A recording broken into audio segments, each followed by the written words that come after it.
Voltamos com mais um vídeo aqui no canal do Las Chicas del Champ. Esse vídeo, na verdade, deveria ter entrado há 2 semanas atrás, antes da gente falar do Beaujolais. Mas eu me confundi um pouco na edição e eu acabei esquecendo de carregar esse vídeo. Mas agora você pode acompanhar esse vídeo e se você já assistiu o Beaujolais, não tem problema. Se você não assistiu, clica aqui em cima para poder entender a continuação desse vídeo. Nós vamos falar da Borgonha.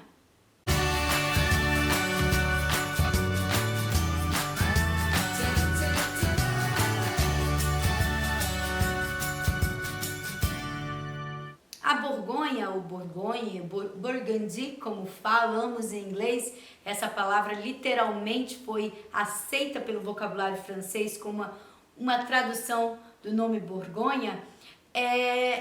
São terras francesas onde se produzem maravilhosos vinhos, ainda muitas vezes pouco apreciado por nós brasileiros. Acaba que o brasileiro sempre fala de Bordeaux, Bordeaux, Bordeaux, e a Borgonha fica um pouquinho escondida, talvez pelas suas características bem marcantes e bem definidas. Na Borgonha, os vinhos praticamente são todos 100% da uva Pinot Noir, quando falamos de tinto, ou Chardonnay, quando falamos de brancos. Claro que toda a região, assim como eu falei do Beaujolais, existe a possibilidade de utilizar alguma outra uva, outra casta, em pequenas quantidades. Mas são tão pequenas essas quantidades que nós não consideramos tão importante falar delas. E nos concentramos naquelas uvas que realmente impactam, que realmente têm a identidade da região. E nesse aqui, hoje, é a querida, minha preferida Pinot Noir. Eu já falei nela em um vídeo especificamente de Pinot Noir. Você pode clicar aqui em cima. E da Chardonnay, que também tem um vídeo explicando mais ou menos como é essa uva. Agora, nós vamos detalhar um pouco da Borgonha e entender um pouco mais os vinhos dessa região.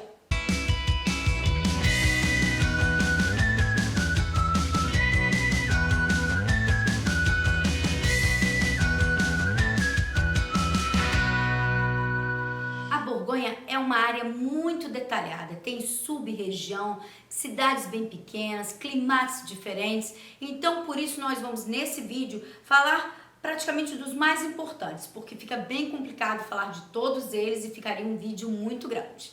Sendo assim, a gente divide a Borgonha em 5 regiões. A mais setentrional seria a região de Chablis, que é uma região que nós conhecemos bastante porque os vinhos chegam no Brasil rotulado com o nome Chablis. Depois nós temos Côte d'Or, que aqui é dividida em Côte de Nuits e Côte de Beaune. São 2 regiões dentro de uma região que chamamos de Côte d'Or.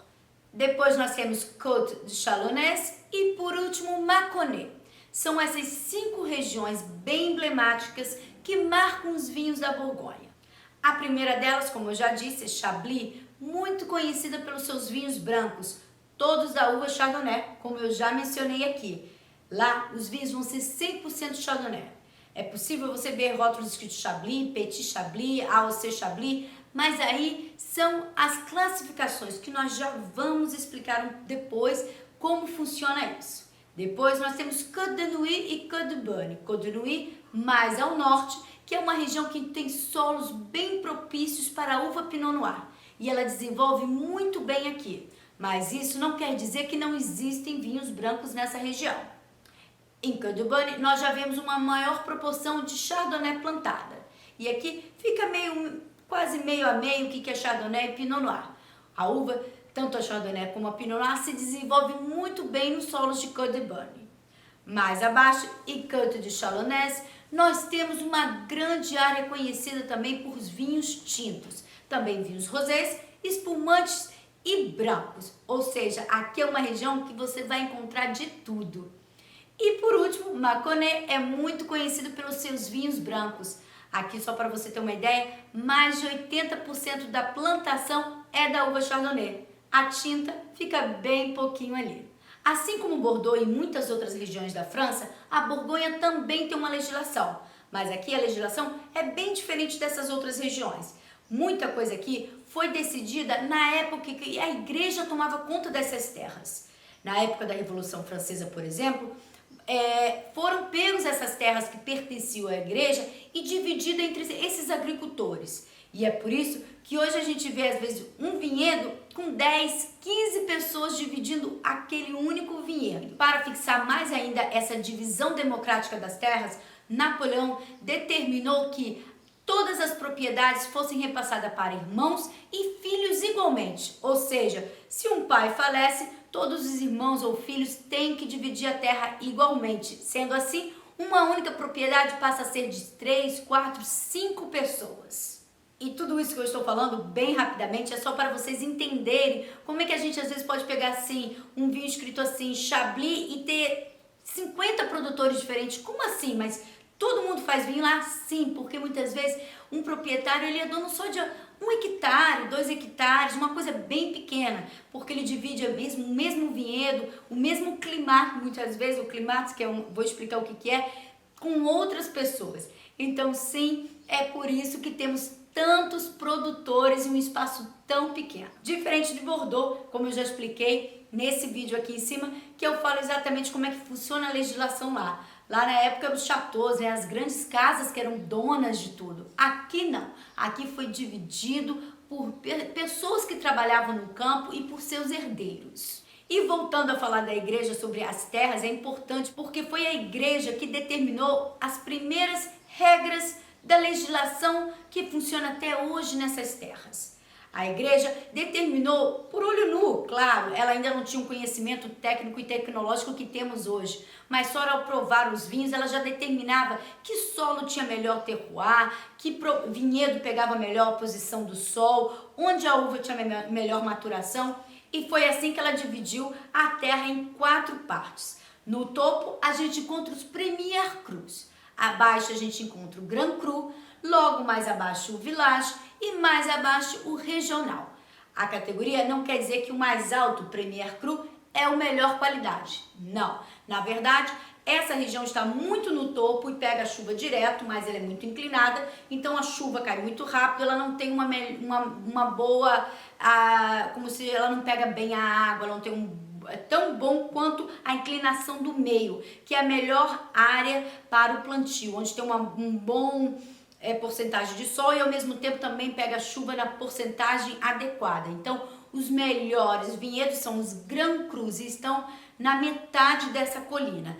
Na parte mais abaixo do Village, também tem uma boa inclinação, são os vinhos abaixo do Premier Cru, vamos dizer em qualidade, e os vinhos mais básicos estão na parte mais plana, onde tem mais água e, obviamente, a fruta dá um rendimento maior. E além dessa divisão, muitas vezes eles tinham um clima, alguma dessa região dentro de tudo isso, que tinha um clima ainda mais diferenciado, ou pelo solo, ou também por causa do sol. Normalmente é pelo solo, porque ali tem solos variados.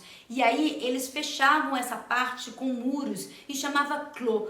Esses são os climas especiais que nós encontramos dentro dos vinhedos da Borgonha. Claro, a gente tem que lembrar que nessa época a igreja, como tomava conta de tudo, eles determinavam que vinho era para cada um. Os vinhos da colina, numa parte mais alta, o Premier Cru, era destinado aos cardeais. Os Grand Crus destinados aos papas. E os abaixos, na parte mais abaixo da montanha, já pegando a parte mais baixa, era destinado aos bispos. E foi a conjunção de toda essa história com os dias atuais que hoje a Borgonha tem tantos vinhedos, tantos produtores e tantas regrinhas para manter essa qualidade, esse padrão que vem daquela época. Hoje a Borgonha tem 101 AOC, dividido em Regional, AOC Village e AOC Grand Cru. O Premier Cru, que a gente tanto fala aqui, ele não é um AOC. Na verdade, ele é um comunal, seria um vilarejo que já existe, com um clima diferente ali dentro. E é por isso que a gente tem tantos Premier Crus. A gente não considera isso como um AOC independente. E claro que, como em qualquer região, sempre tem as exceções, as regras, as leis, tudo que pode e que não pode. Mas o básico que a gente tem que entender é que o vinho, quanto mais simples, comunal, mais informação aquele vinho pode dar no rótulo. Como, por exemplo, colocar o nome da uva Pinot Noir. Então, um vinho comunal, você pode encontrar o nome Pinot Noir, Chardonnay, porque ele pode ser feito de qualquer comuna, de qualquer área dentro da Borgonha. Ele não especifica um terroir único de uma pequena região. Ele é o terroir geral da Borgonha. Então não encontra um problema algum de você colocar o nome da uva no rótulo. Mas quando a gente já passa para um village, aí você já está usando o nome de um pueblo, o nome de uma cidadezinha, vamos dizer assim. E aí você já tem que expressar o terroir daquela região. E não é honesto falar que o Chardonnay é igual em toda a região de Borgonha, porque não é.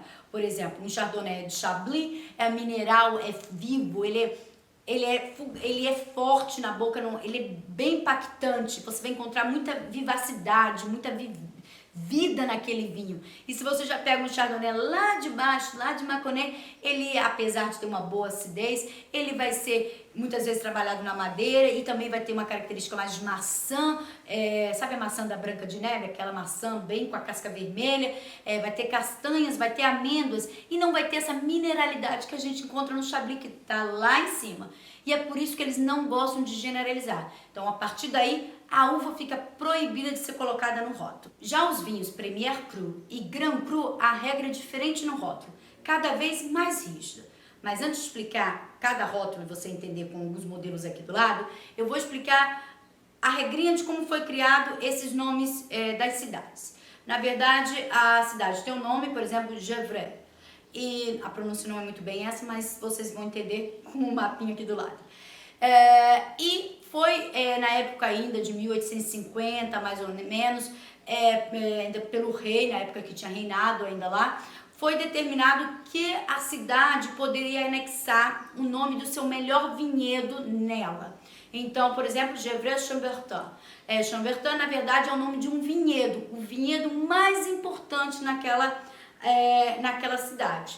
E o que acontece? As pessoas, eles achavam que a pessoa assimilando que, olha, Gevrey-Chambertin, ia acabar consumindo outros vinhos de Gevrey por força do Chambertin. Então, mesmo que o seu vinhedo não fosse um Chambertin, teria força da cidade, porque o nome estaria associado. E funcionou, até hoje é assim.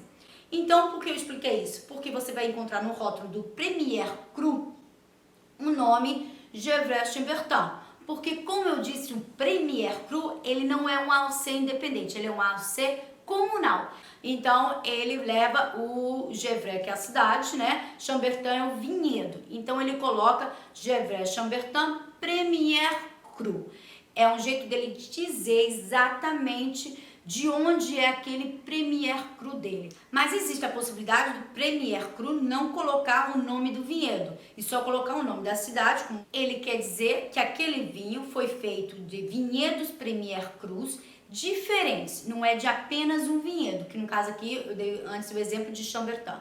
Ele pode ser de vários vinhedos, vários climates, né, que a gente chama, separados naquela mesma área. Então ele só coloca a denominação Premier Cru. Ele está usando mais de um climate diferente. Quando o climate é um, ele coloca qual é aquele vinhedo. Senão ele deixa sem o vinhedo. Já o Grand Cru, ele é uma AOC. E são 33 AOCs, como eu mostrei no início do vídeo. Então ele já determina que aquele vinhedo é um vinhedo AOC, que é um Grand Cru. Então, o proprietário da vinícola não coloca o nome da cidade, ele coloca o nome do vinhedo. Então, nesse caso aqui, se a gente fosse falar da mesma região, seria Chambertin Grand Cru. E abaixo vem o nome da propriedade. Ele não coloca o nome Gevrey, que refere-se ao vilarejo, à cidade onde está aquele vinhedo. Ele entende que você, sabendo o que é o vinhedo, você sabe de onde vem aquele vinho. A exceção a essa regra do Grand Cru é Chablis, que é o nome da aldeia, é o nome de toda a área, e sempre que você tiver um Grand Cru de lá, você vai encontrar o nome Chablis acima. É uma regra, como eu disse, toda regra tem a exceção. Mas eu acho que eu consegui explicar um pouquinho como funcionam os rótulos dos vinhos da Borgonha aqui para você. E se você tiver dúvida, claro, deixe sua pergunta aqui embaixo. Vou responder com certeza, com o maior carinho. Bem, essa foi uma breve explicação do que é a Borgonha. Claro que a Borgonha tem muito mais informação. Essa foi apenas algumas informações para você começar a ter um breve conhecimento do que é a Borgonha. Claro que os vinhos mais conhecidos da Borgonha no Brasil são os vinhos ainda das comunais, né, que nós somos, o AOC mais simples. por isso é muito fácil a gente encontrar um Pinot Noir da Borgonha, escrito assim Borgonha, Pinot Noir. Esses são os vinhos mais generalizados, representa mais de 52% da produção dos vinhos da Borgonha. Então são os vinhos também mais exportados e com mais facilidade de chegar no mercado, por exemplo, como o do Brasil. Eu espero que vocês tenham gostado desse vídeo. Não deixe de curtir e compartilhar com seus amigos. Eu volto semana que vem com mais vídeos. Tchau, tchau e até lá!